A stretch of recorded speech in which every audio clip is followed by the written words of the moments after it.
जब तू प्रार्थना करे तो अपनी कोठरी में जा और द्वार बंद करके अपने पिता से जो गुप्त में है प्रार्थना कर। तब तेरा पिता जो गुप्त में देखता है तुझे प्रतिफल देगा।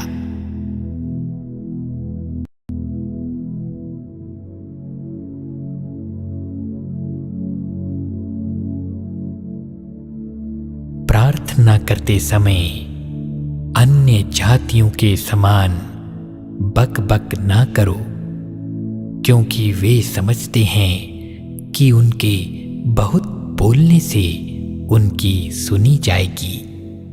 इसलिए तुम उनके समान ना बनो, क्योंकि तुम्हारा पिता तुम्हारे मांगने से पहले ही जानता है कि तुम्हारी क्या क्या आवश्यकताएं हैं। अतः तुम इस रीति से प्रार्थना किया करो।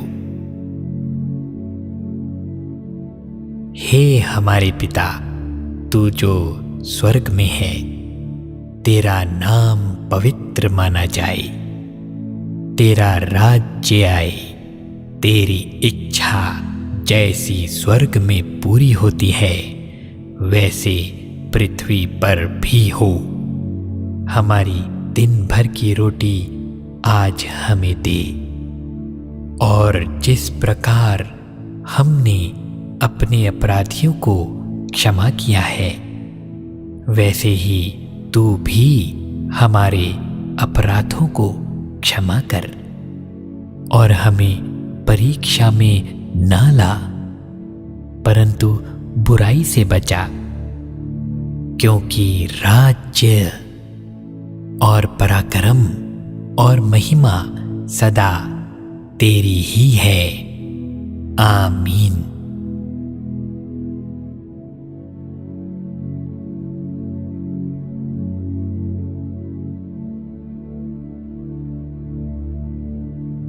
व्यभिचार से बचे रहो।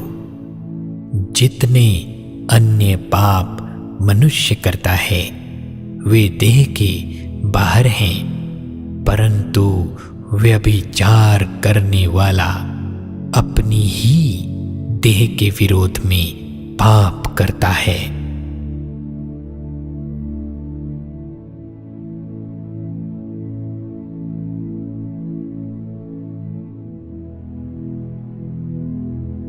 परमेश्वर ने किस रीति से यीशु नासरी को पवित्र आत्मा और सामर्थ से अभिषेक किया, वह भलाई करता और सब जो शैतान के सताए हुए थे अच्छा करता फिरा, क्योंकि परमेश्वर उसके साथ था।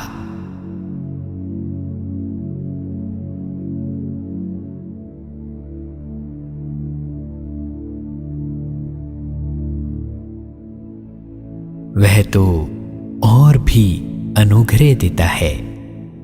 इस कारण यह लिखा है, परमेश्वर अभिमानियों का विरोध करता है पर दीनों पर अनुग्रह करता है।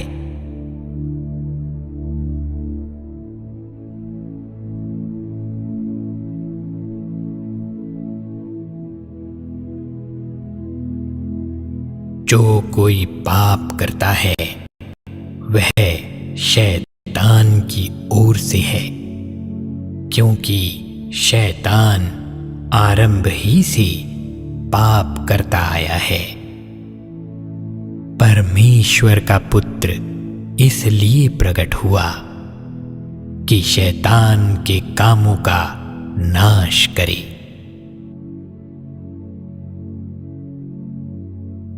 सब प्रकार का वैभव और छल और कपट और ढाह और निंदा को दूर करके नए जन्मे हुए बच्चों के समान निर्मल आत्मिक दूध की लालसा करो, ताकि उसके द्वारा उद्धार पाने के लिए बढ़ते जाओ, क्योंकि तुमने प्रभु की कृपा का स्वाद चख लिया है।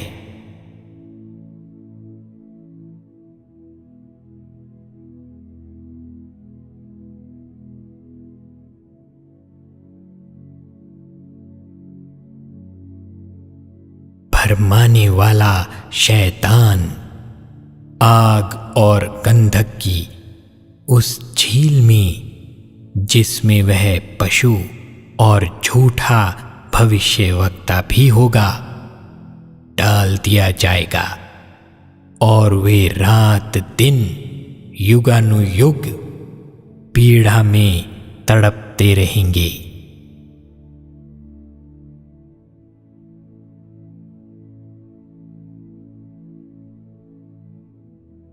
परमेश्वर ने हमें क्रोध के लिए नहीं, परंतु इसलिए ठहराया है कि हम अपने प्रभु यीशु मसीह के द्वारा उद्धार प्राप्त करें।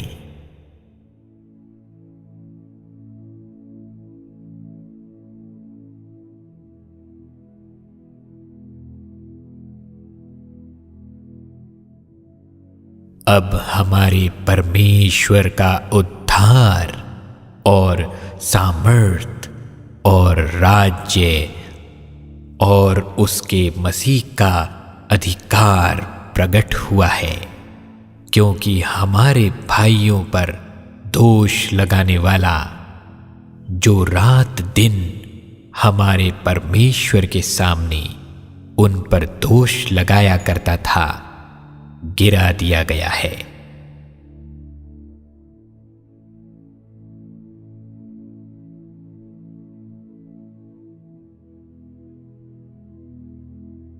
क्योंकि परमेश्वर ने हमें भय की नहीं, पर सामर्थ और प्रेम और संयम की आत्मा दी है।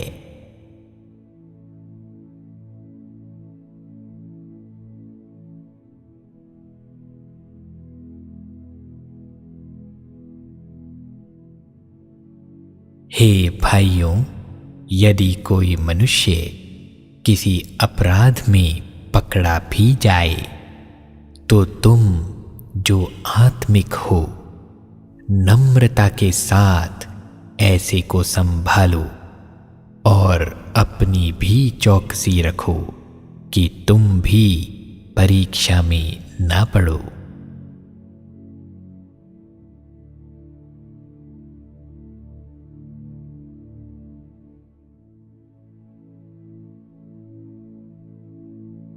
यीशु का पहाड़ी उपदेश।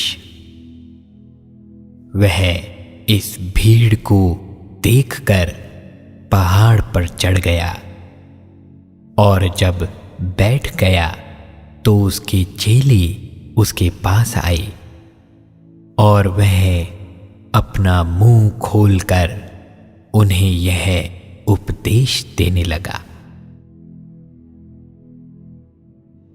धन्य है वे जो मन के दीन हैं, क्योंकि स्वर्ग का राज्य उन्हीं का है।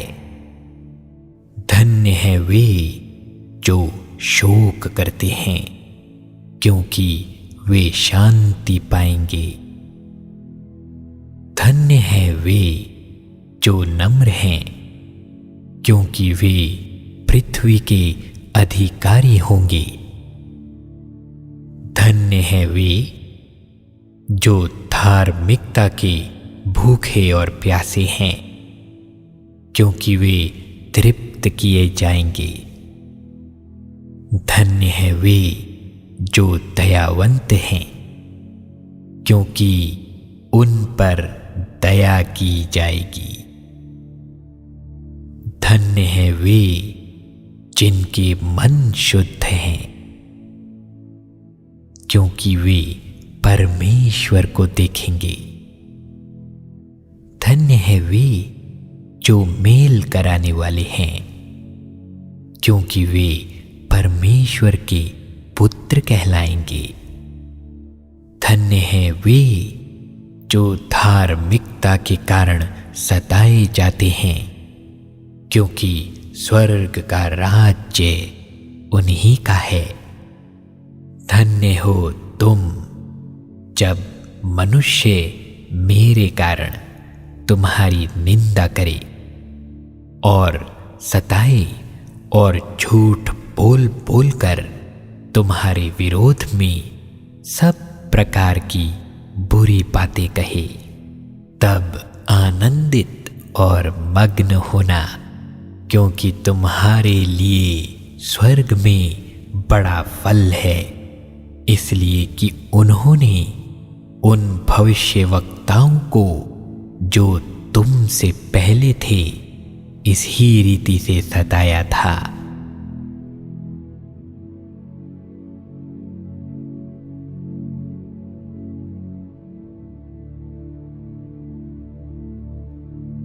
तुम पृथ्वी के नमक हो, परंतु यदि नमक का स्वाद बिगड़ जाए तो वह फिर किसी वस्तु से नमकीन किया जाएगा, फिर वह किसी काम का नहीं, केवल इसके कि बाहर फेंका जाए और मनुष्यों के पैरों तले रौंदा जाए।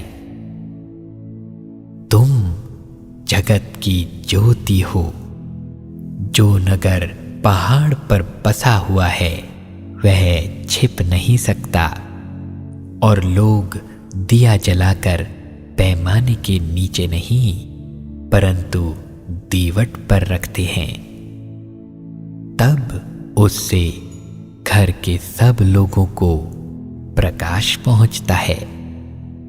उसी प्रकार तुम्हारा उजियाला मनुष्यों के सामने ऐसा चमके कि वे तुम्हारे भले कामों को देखकर तुम्हारे पिता की जो स्वर्ग में है बढ़ाई करें।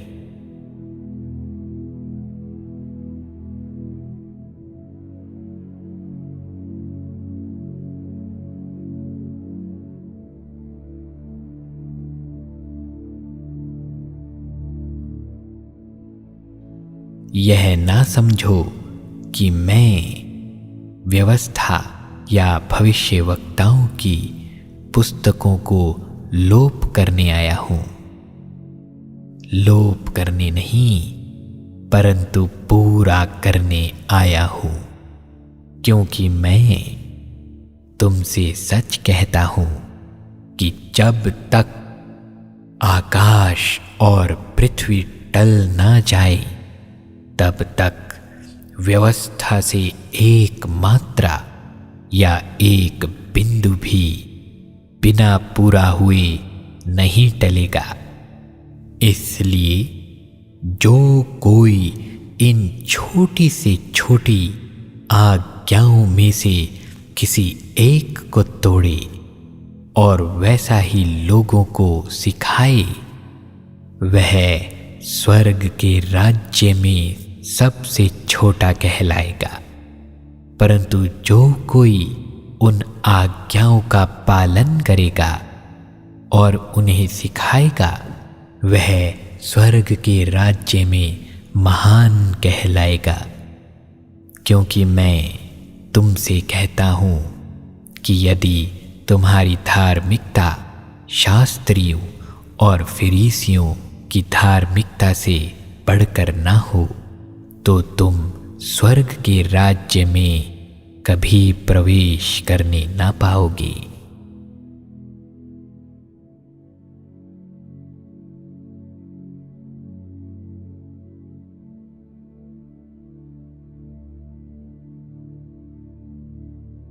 जागते और प्रार्थना करते रहो कि तुम परीक्षा में ना पड़ो।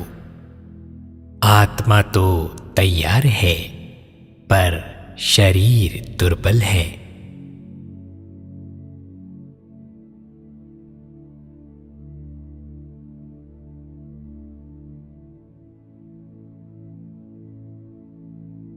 बीज बोने वाले का दृष्टांत। उसी दिन यीशु घर से निकलकर झील के किनारे जा बैठा और उसके पास ऐसी बड़ी भीड़ इकट्ठी हुई कि वह नाव पर चढ़ गया और सारी भीड़ किनारे पर खड़ी रही और उसने उनसे दृष्टांतों में बहुत सी बातें कही। एक बोने वाला बीज बोने निकला। बोते समय कुछ बीज मार्ग के किनारे गिरे और पक्षियों ने आकर उन्हें चुग लिया। कुछ बीज पथरीली भूमि पर गिरे जहां उन्हें बहुत मिट्टी ना मिली और गहरी मिट्टी ना मिलने के कारण वे जल्द उग गए, पर सूरज निकलने पर वे जल गए और जड़ ना पकड़ने से सूख गए। कुछ बीज झाड़ियों में गिरे और झाड़ियों ने बढ़कर उन्हें दबा डाला, पर कुछ बीज अच्छी भूमि पर गिरे और फल लाए, कोई 100 गुना, कोई 60 गुना, कोई 30 गुना। जिसके कान हो वह सुन ले।